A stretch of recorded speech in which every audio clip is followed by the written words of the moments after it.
Assalamu alaikum dear students. I hope that you all will be safe and fine. Basically ji topic या जो subject that we are going to study is financial institutions. You must have read a little bit about finance and institutions and banks and these kind of institutes. So in this subject we'll actually discuss that what are the financial institutions, or actually what does they do. That includes the bank, what are the types of the bank and how does a bank operate.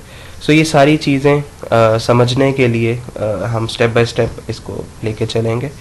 So पहले financial system क्या होता है, what is money, what are the banks, what are the commercial banks and then the central banks, और how the equity works. So ये सारी चीज़ें will move on to it in the step by step. So I here Farhan Ali. Unfortunately, because of COVID, we are not able to interact with each other face to face. So probably we'll get into touch sometime on videos, so that we can know each other and so that we can learn.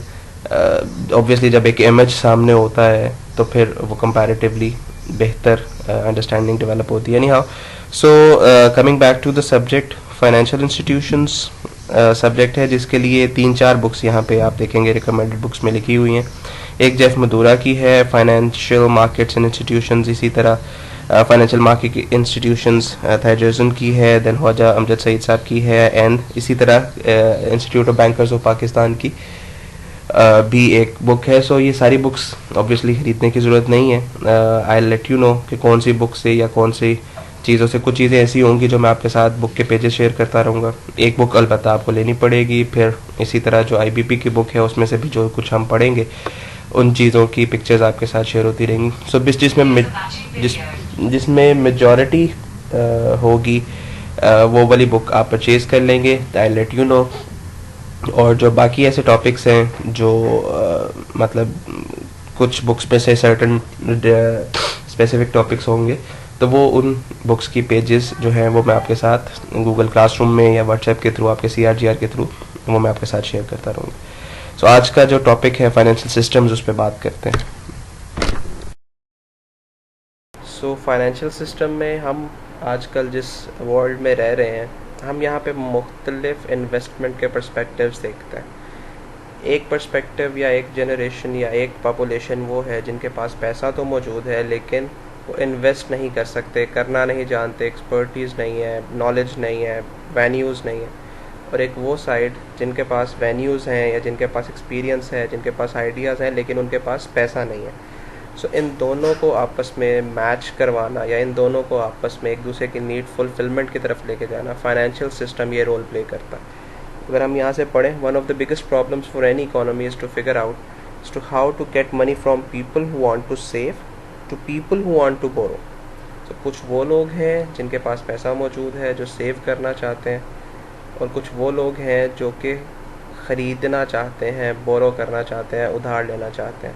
सो इन दोनों को जो मिलाता है वो है financial system. So financial system को अगर हम डिफ़ाइन करें, so probably it's a financial system is a set of institutions such as banks, insurance companies, stock exchanges that permit the exchange of funds. अब अगर आज की करंट एग्जांपल दें और आप बैंकिंग का एक एटमॉस्फेयर देखें, bank is an intermediary. Bank एक ऐसा इदारा है जो एक साइड के लोगों से, जिनको हम डिपॉजिट होल्डर्स कहते हैं, उनसे बोरो करता है कम रेट ऑफ इंटरेस्ट पे, और उसको आगे फर्दर लेंड कर देता है ज़्यादा रेट ऑफ इंटरेस्ट के ऊपर.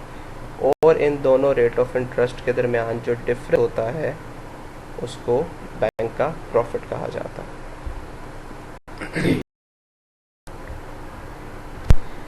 So financial system, there are following you can say parts of financial system. The one is money, which we have already studied: financial instruments, financial markets, institutions and the banks. इसके बारे में आज हम one by one पढ़ेंगे कि ये पांचों चीज़ें क्या हैं और कैसे ये मोबिलाइजेशन ऑफ फंड्स में हेल्प करती हैं.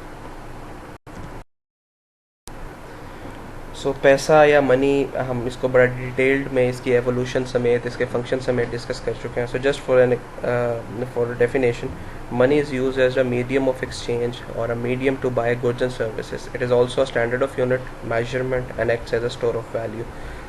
अगर मैं ब्रीफली बताऊं तो वही 4 फंक्शंस पैसे परफॉर्म करता है. It is exchange of value, store of value, standard of unit and standard of deferred payment. आती है फाइनेंशियल इंस्ट्रूमेंट्स की. Financial instruments are formal obligations that entitle one party to receive payments or a share of assets from another party. Examples of these instruments are stocks or shares, and it includes loans or bonds. इसको simplify अगर हम करें, financial instruments, let's say कि आप किसी को कोई पैसा उधार देते हैं, उसके एविडेंस के तौर पे आप उससे कोई ना कोई पेज, कोई पेपर पे वो लिखवा लेते हैं, उस पर साइन करवा लेते हैं as an evidence that yes I have given you some money and now you owe me that money. In future आप मुझे वो पैसा वापस देंगे. यू शुड हैव और you may have that evidence. और अगर वो पैसा वापस नहीं दिया जाता तो आप उसके किसी एसेट पे क्लेम रखते हैं कि आप मुझे पैसा वापस देंगे और अगर आपने नहीं दिया तो मैं ये वाला एसेट आपका बेच के अपना पैसा पूरा कर लूँगा. So the thing, the paper, the evidence that you have with you is that instrument. सो यही सारे फाइनेंशियल इंस्ट्रूमेंट्स कहलाते हैं.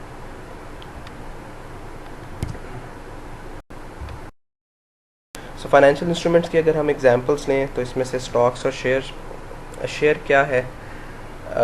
कंपनी के पर्सपेक्टिव में हम इसकी बात करते हैं. जब कोई जॉइंट स्टॉक कंपनी बनती है, उसकी 2 बेसिक टाइप्स हैं. यकीनन आपने बीकॉम में या इससे प्रीवियस जो डिग्री है उसमें पढ़ा होगा. जब कंपनी बनती है जॉइंट स्टॉक कंपनी, अगर पाकिस्तान की बात करें तो कंपनी एक्ट 2017 के अकॉर्डिंगली जो कंपनी बनती है उसको चलने के लिए एक पैसा चाहिए जिसको हम कैपिटल कहते हैं. वो पैसा प्राइवेट लिमिटेड कंपनी अपने मेंबर्स से, जो प्राइवेट मेंबर्स जो मिला के कंपनी को बनाते हैं, और पब्लिक लिमिटेड कंपनी की बात करें तो वो जनरल पब्लिक को ऑफ़र करती है कि आप हमें पैसा दें और हम उस पैसे से बिज़नेस करेंगे और उस बिज़नेस पूरे साल के बाद जो प्रॉफिटेबिलिटी होगी, उस प्रॉफिटेबिलिटी का पार्ट जिसको हम डिविडेंड कहते हैं वो आपके साथ शेयर किया जाएगा. सो लोग अपनी सेविंग जिसके ऊपर कोई रिटर्न नहीं मिल रहा होता वो कंपनीज़ को एज एन इक्विटी देते हैं. कंपनी उसको इन्वेस्ट करती है, उसके थ्रू अपने ऑपरेशंस चलाती है या उसके थ्रू अपनी कंपनी को इस्टेब्लिश करके बिजनेस चलाती है. 1 साल के बाद जब प्रॉफिट होता है तो प्रॉफिट का कुछ हिस्सा डिविडेंड के तौर पे उन्हीं लोगों को जिन्होंने पैसा कैपिटल के तौर पे, इक्विटी के तौर पे कंट्रीब्यूट किया होता है, उनको डिविडेंड के तौर पे दिया जाता है. सो सिंप्लीफाई अगर मैं इस बात को करूँ तो जब कोई कंपनी, पब्लिक कंपनी की बात करते हैं, जब public limited company general public से पैसा इनवाइट शेयर देने के लिए या अपने पास कैपिटल इकट्ठा करने के लिए लोगों को इनवाइट करती है थ्रू प्रॉस्पेक्टस कि आप हमें पैसा दें, हम उस पैसे से बिज़नेस करेंगे. तो जब भी जो भी कोई पैसा देगा ऑब्वियसली वो भी कोई ना कोई एविडेंस मांगेगा या वो एविडेंस चाहेगा. सो कंपनी जब वो पैसा रिसीव करती है उसके बदले में उसके एविडेंस के तौर पे एक स्क्रिप्ट इशू करती है, एक पेज इशू करती है ऑफिशियली, उसको हम शेयर कह सकते हैं. अब उसकी प्रॉपर डेफिनेशन पे अगर बात करें, a share is an individual and indivisible unit of capital expressing the ownership relationship between the company and the shareholder. So company itself is a separate legal entity. वो लोग जो कंपनी को as a capital, as an equity पैसा देते हैं उनको हम share holders कहते हैं. यानी कि कंपनी जब शेयर बेचती है और पैसा रिसीव करती है तो उस रिसीव करने के अगेंस्ट जो डॉक्यूमेंट इशू किया जाता है उसको हम शेयर कहते हैं. इसकी मुख्तलिफ टाइप्स होती हैं. मैंने सिर्फ 3 बेसिक टाइप्स यहाँ पे डिस्कस करूँगा. इक्विटी शेयर्स होते हैं, प्रेफरेंस शेयर्स होते हैं और बोनस शेयर्स होते हैं. इक्विटी शेयर्स वो होते हैं जो कंपनी की, इसको इररिडीमेबल कैपिटल भी कहा जाता है, ये वो पैसा होता है जो कंपनी रिसीव करती है एज एन ऑनर. लोन नहीं है ये. कंपनी पैसा रिसीव करती है as an investment, as a part of ownership, और जो शेयर इशू करती है उसको हम इक्विटी शेयर या ऑर्डिनरी शेयर कहते हैं. इसकी कुछ कैरेक्टरिस्टिक्स हैं. कैरेक्टरिस्टिक ये है कि कंपनी के मालिक पार्शल ओनर्स, मतलब अगर कंपनी ने 1 लाख शेयर्स इशू किए हैं और किसी के पास 1000 शेयर्स हैं तो इसका मतलब है 1000 तक की हद तक कंपनी के ओनर हैं. सो इसलिए मैं कह रहा हूँ पार्शल ओनर्स.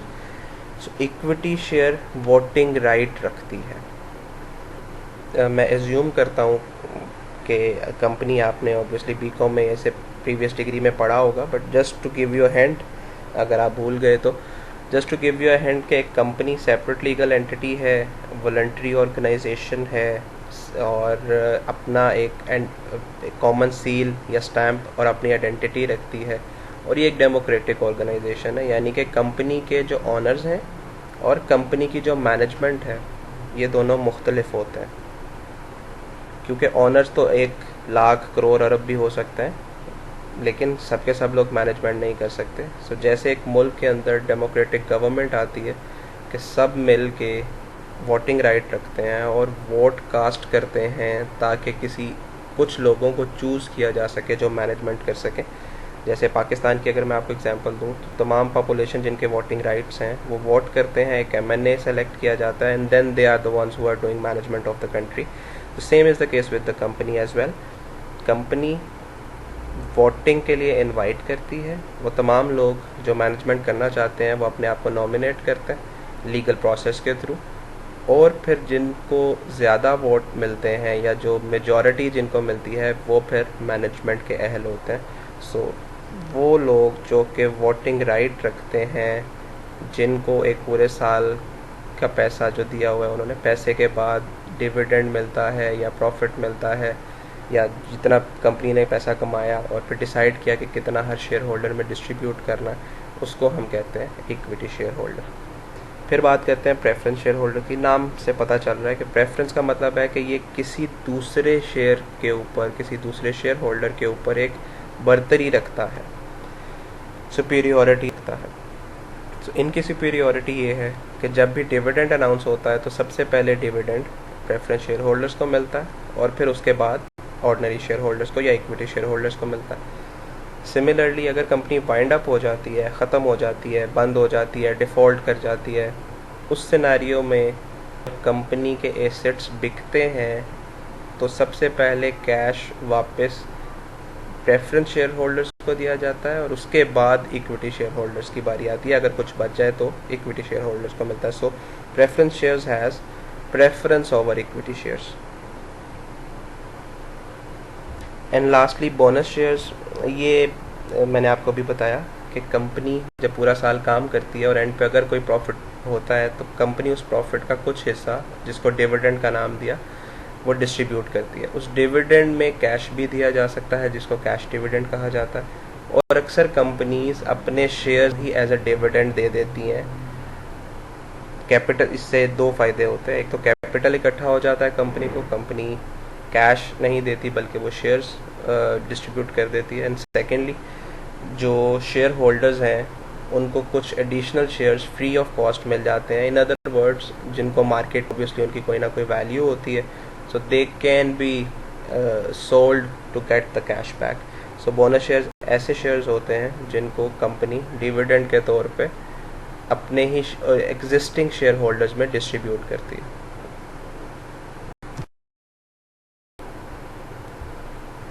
सो जैसे शेयर्स और स्टॉक्स एक फाइनेंशियल इंस्ट्रूमेंट है, सिमिलरली डिबेंचर भी एक इंस्ट्रूमेंट है।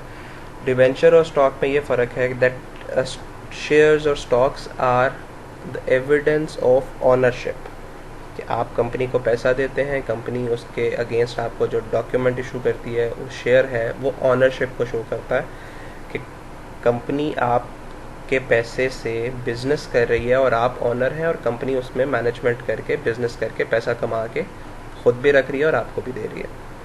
So share is the evidence of ownership in the company, whereas debenture is actually a loan.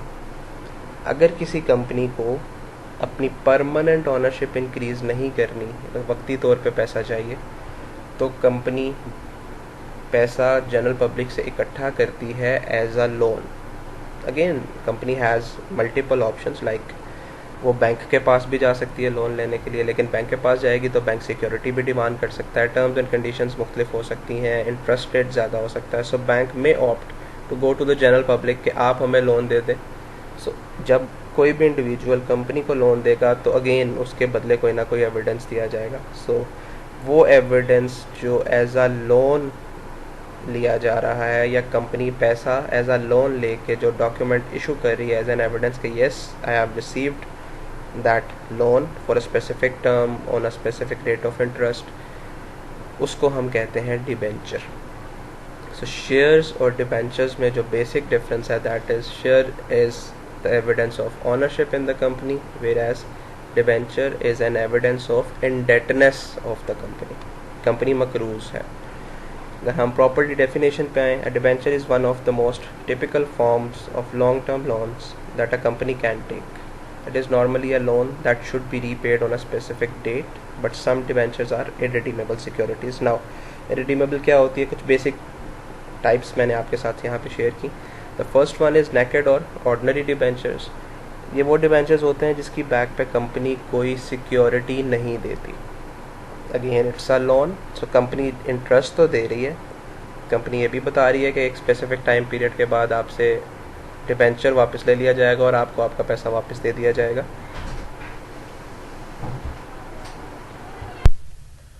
So ordinary और naked debenture are the ones against which the company does not hold any security.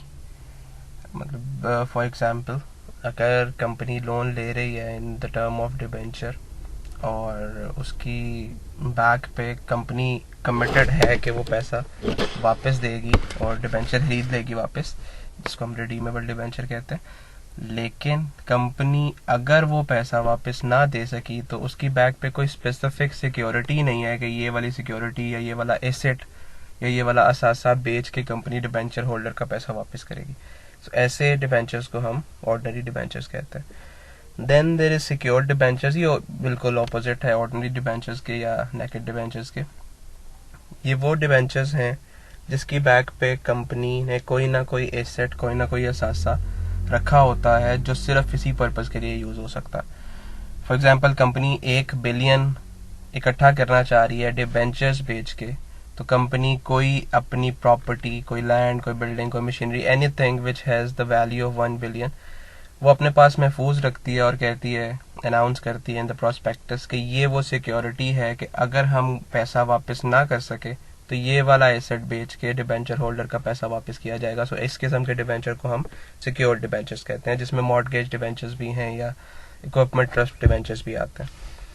फिर redeemable और irredeemable debentures वो हैं कि अगर तो company अपनी पूरी लाइफ में, company is an artificial person, इसकी बर्थ आर्टिफिशियली क्रिएट की जाती है, जब बर्थ हो जाती है उसके बाद कंपनी पूरा अपनी जिंदगी एक्ट करती है as a separate legal entity, और फिर एंड पे अगर कंपनी को खत्म हो करना हो तो उसको एक ऑफिशियल लीगल प्रोसीजर है वाइंडिंग अप का। So company, because it is an artificial person, उसको आर्टिफिशियली डेथ भी दी जाती है। सो अगर कंपनी अपनी पूरी लाइफ में वो डिवेंचर इशू करके जो उसने पैसा लिया हुआ होता है, अगर वो वापस कर सकती है और डिबेंचर वापस ले सकती है, इसको हम कहते हैं redeemable debentures.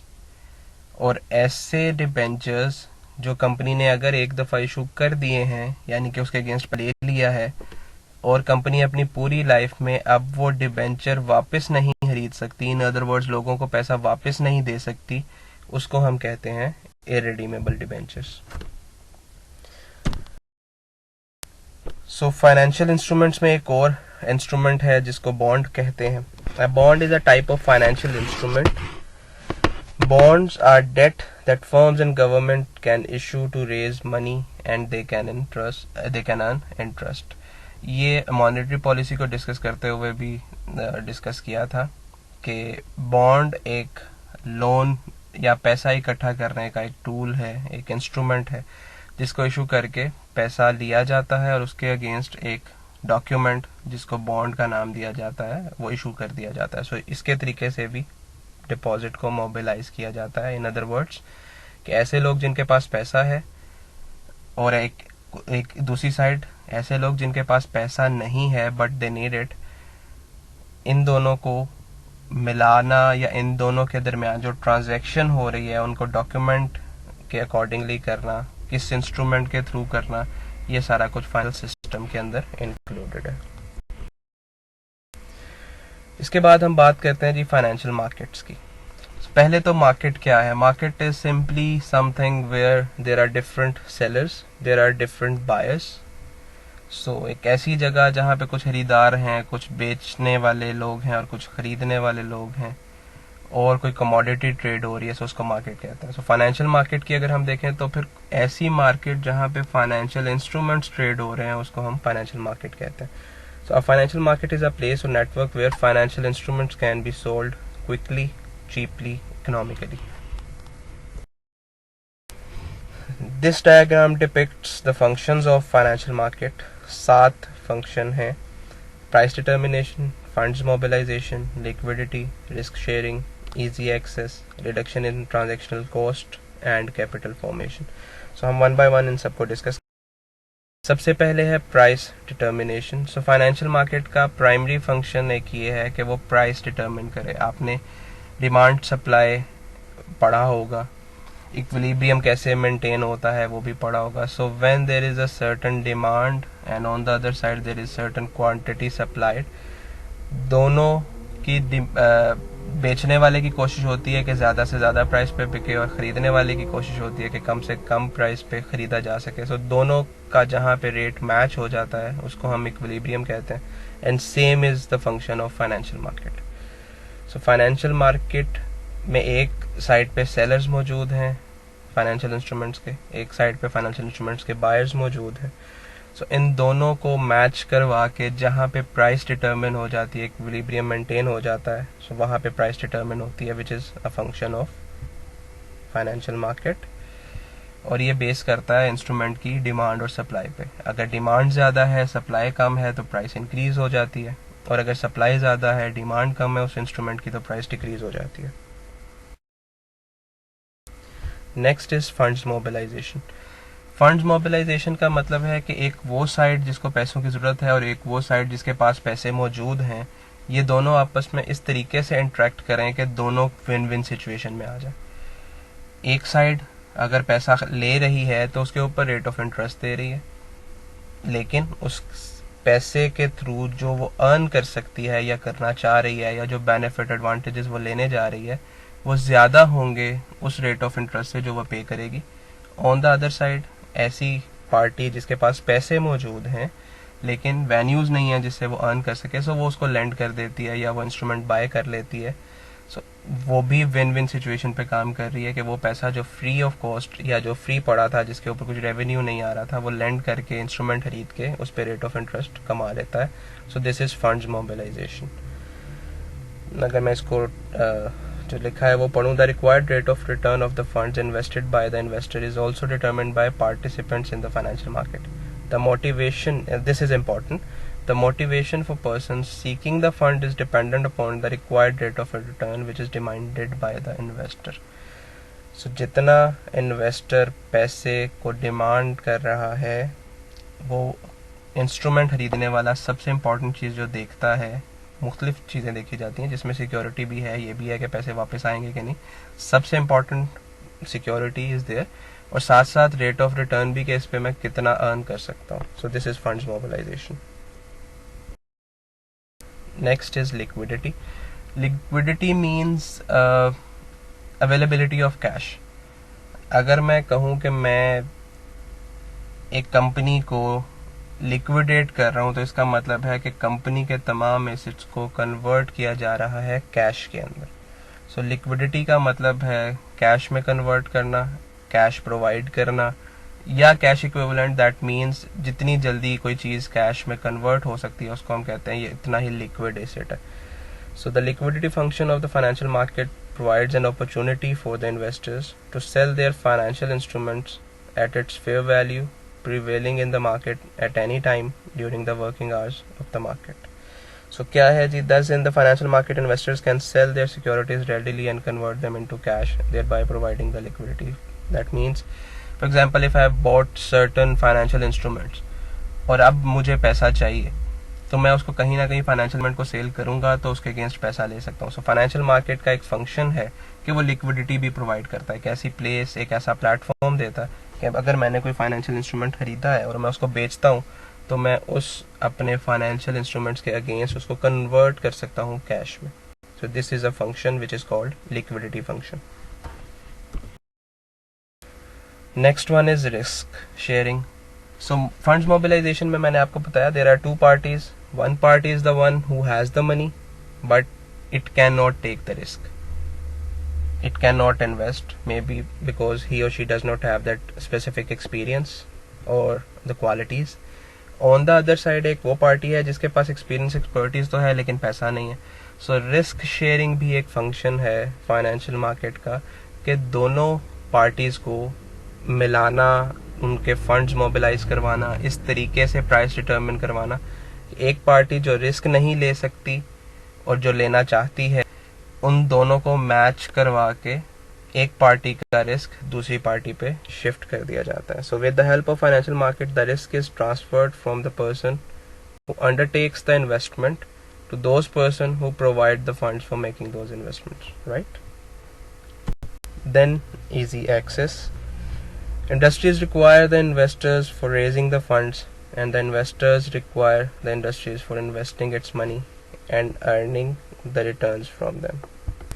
So financial market का एक बहुत important function ये भी है कि दोनों की availability को बरकरार रखना. इंडस्ट्री की availability को भी, जिनको पैसा चाहिए, और इन्वेस्टर्स को भी, जिन्होंने पैसा इन्वेस्ट करके रेट ऑफ रिटर्न लेना है, इंटरेस्ट लेना है, प्रॉफिट लेना है, मार्कअप लेना है. सो दोनों की अप्रोच को आसान करना. एक इन्वेस्टर को या एक वैसी पार्टी जिसके पास पैसा है उसको इजीली जो है इंडस्ट्री तक अप्रोच करवाना, जिसको और दूसरी साइड पे इंडस्ट्री जिसको कि पैसा चाहिए उसको इजीली अप्रोच करवाना उस पार्टी के पास जिसके पास पैसा मौजूद है. सो ये भी एक फंक्शन है जिसको हम इजी एक्सेस का नाम देते हैं. Then reduction in transactional cost and provision of the information. जो इन्वेस्टर है या जिसके पास पैसा है वो हमेशा अपना पैसा इन्वेस्ट करने से पहले बहुत सारी कैलकुलेशंस करता है या बहुत सारे इंफॉर्मेशन गैदर करता है. सो जब फाइनेंशियल मार्केट डेवलप्ड फेज में होती है या फाइनेंशियल मार्केट अपना रोल प्ले कर रही होती है तो ये इन्फॉर्मेशन फ्रीक्वेंटली मार्केट में आ रही होती है. सो एक इन्वेस्टर के लिए ये कन्वीनियंट है कि वो मार्केट में जो ऑलरेडी इन्फॉर्मेशन मौजूद है उनको ले गैदर कर ले और उसके ऊपर अपना डिसीजन ले ले. सो इसका नतीजा ये निकलता है कि बहुत सारी कॉस्ट जो अगर फाइनेंशियल मार्केट अवेलेबल ना होती तो इन्वेस्टर को गैदर करने के लिए बहुत सारा पैसा या कॉस्ट लगानी पड़ती. सो जब फाइनेंशियल मार्केट अवेलेबल है, इंफॉर्मेशन ऑलरेडी अवेलेबल है, सो ट्रांजेक्शनल कॉस्ट कम हो जाती है. And lastly capital formation.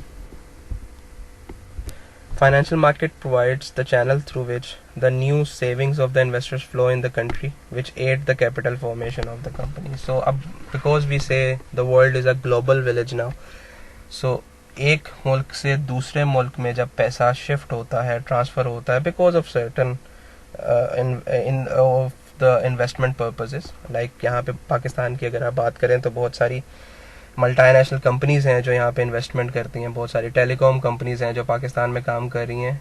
Purpose उनका यही है कि वो प्रॉफिट अर्न करें, लेकिन उसमें ना सिर्फ उनका फ़ायदा है बल्कि कंट्री का, लाइक पाकिस्तान का भी फ़ायदा है, बिकॉज बहुत सारी फॉरेन इन्वेस्टमेंट पाकिस्तान में आती है.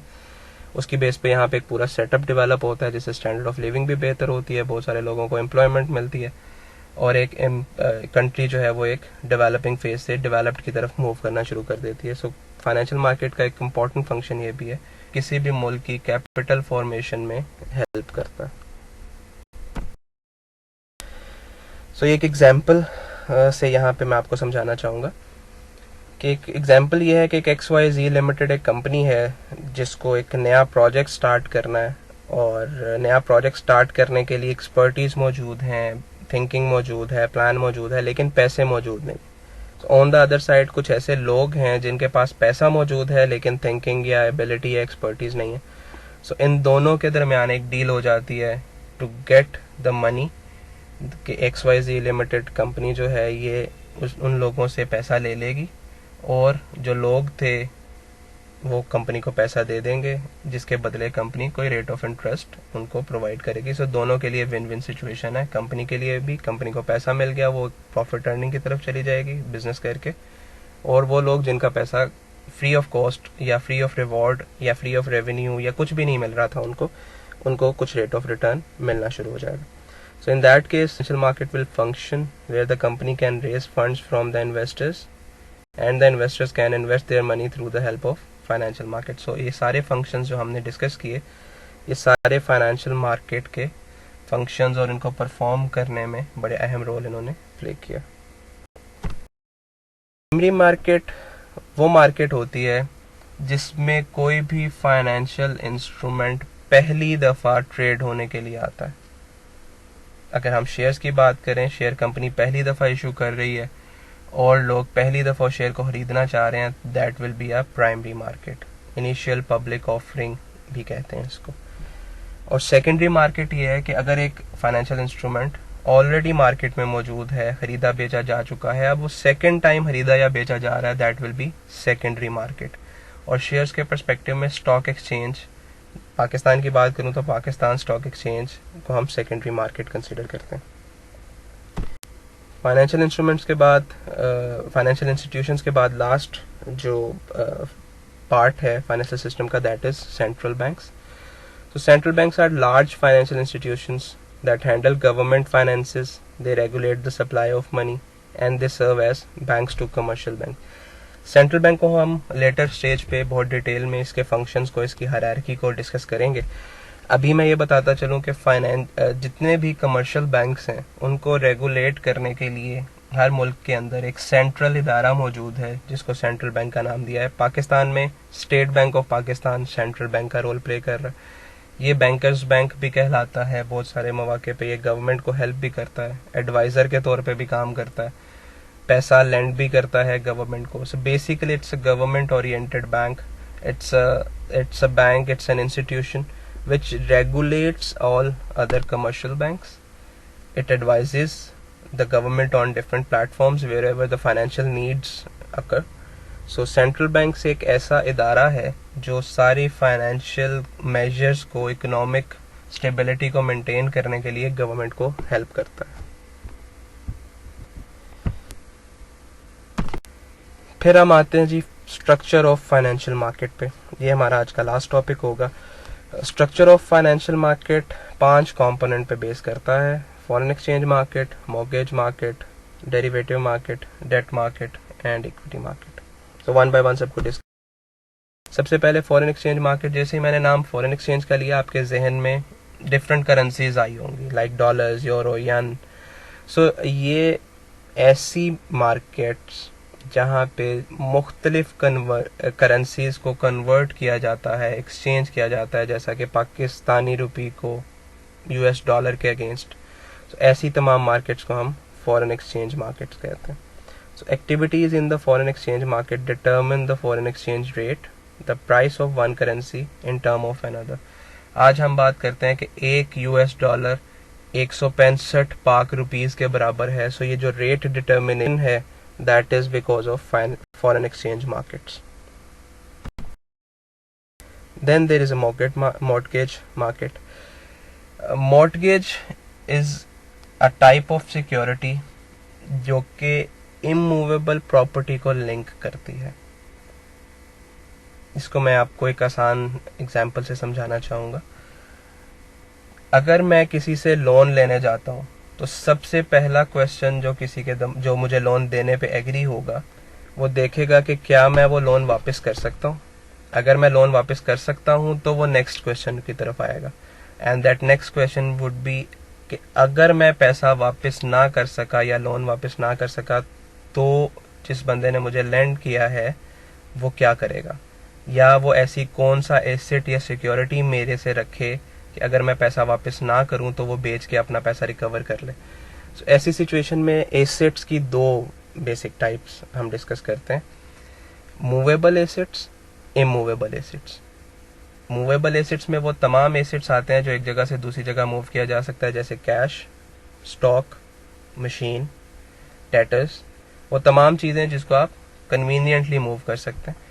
और सेकंड टाइप मैंने आपको बताई इमूवेबल एसेट। ये वो एसेट्स हैं जो कि एक जगह से दूसरी जगह मूव नहीं किए जा सकते, for example land, building.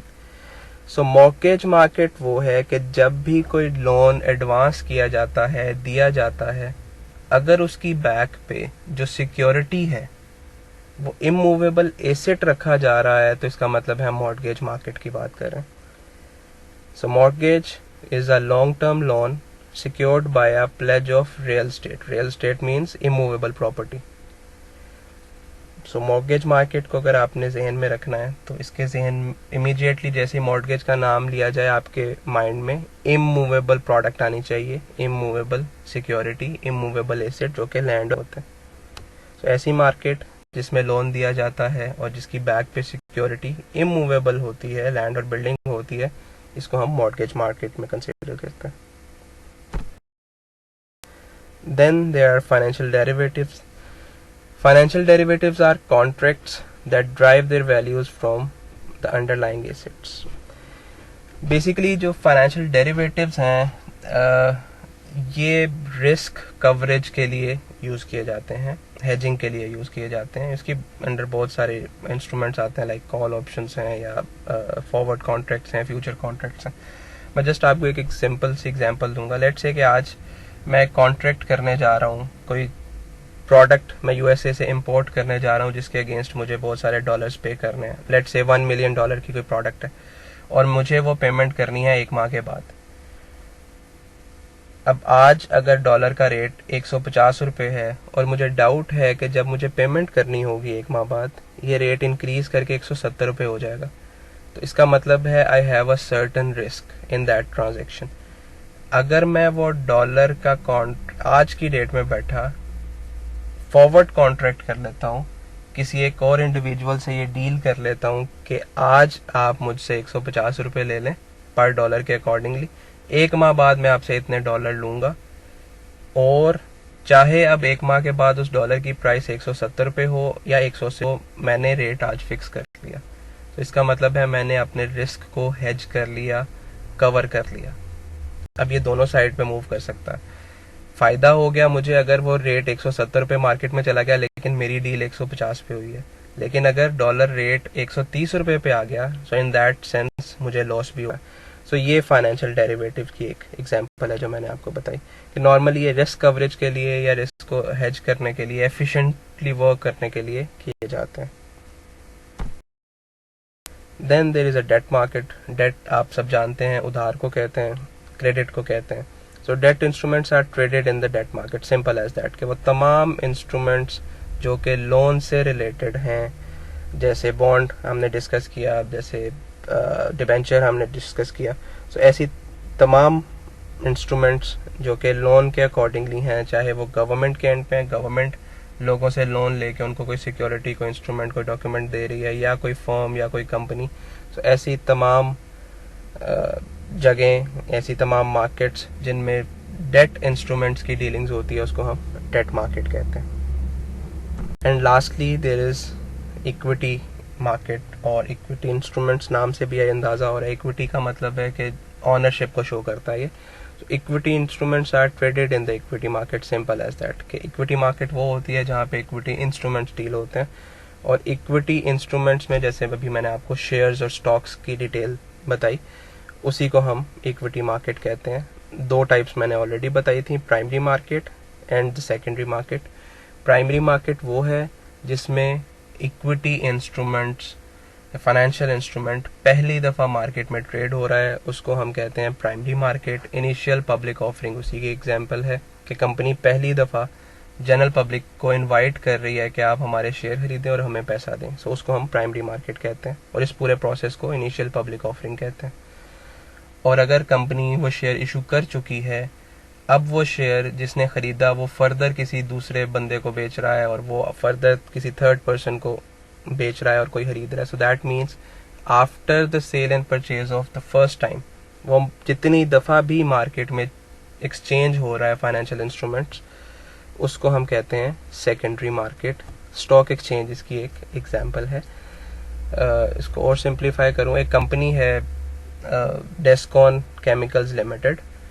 Descon chemical limited अगर पहली दफ़ा जनरल पब्लिक को कहती है कि आप हमें पैसे दें, हम आपको शेयर देंगे और आपके पैसों से, इन्वेस्टमेंट से पूरा साल काम करेंगे, प्रॉफिट कमाएंगे और प्रॉफिट का कुछ हिस्सा आपको डिविडेंड के तौर पे भी देंगे. सो इसका मतलब है कि अगर कंपनी पहली दफ़ा पैसा लेके पहली दफ़ा शेयर इशू कर रही है, that is primary market.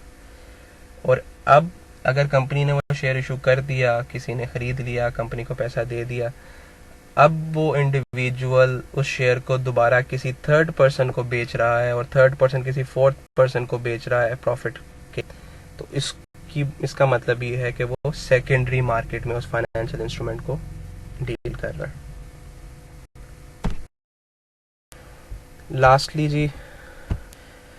Lastly अब कंक्लूड करते हैं आज के सेशन को। आज हमने पढ़ा कि फाइनेंशियल सिस्टम है क्या। फाइनेंशियल सिस्टम में कंपोनेंट्स थे, जिसमें पैसा था, जिसमें फाइनेंशियल इंस्ट्रूमेंट्स थे, जिसमें फाइनेंशियल मार्केट थी, फाइनेंशियल इंस्टीट्यूशंस थे और सेंट्रल बैंक था। फिर इसके अलावा बहुत सारे फाइनेंशियल इंस्ट्रूमेंट्स की एग्जांपल्स हमने ली, जिसमें शेयर्स थे, जिसमें डिबेंचर था, जिसमें बॉन्ड था। और फिर उसके बाद एक स्ट्रक्चर ऑफ फाइनेंशियल मार्केट पढ़ा, जो 5 टाइप, ये जो बेसिकली हमने डिस्कस किया कि 5 उसके पार्ट्स हैं। सो आई होप कि आज का टॉपिक आपको डिटेल में समझ आया होगा। आप इसको बुक में भी पढ़ेंगे तो आपको कन्वीनियंटली ये चीज़ समझ आ जाएगी। I hope for your good health and for the best learning of you people. Jazakallah. Allah Hafiz.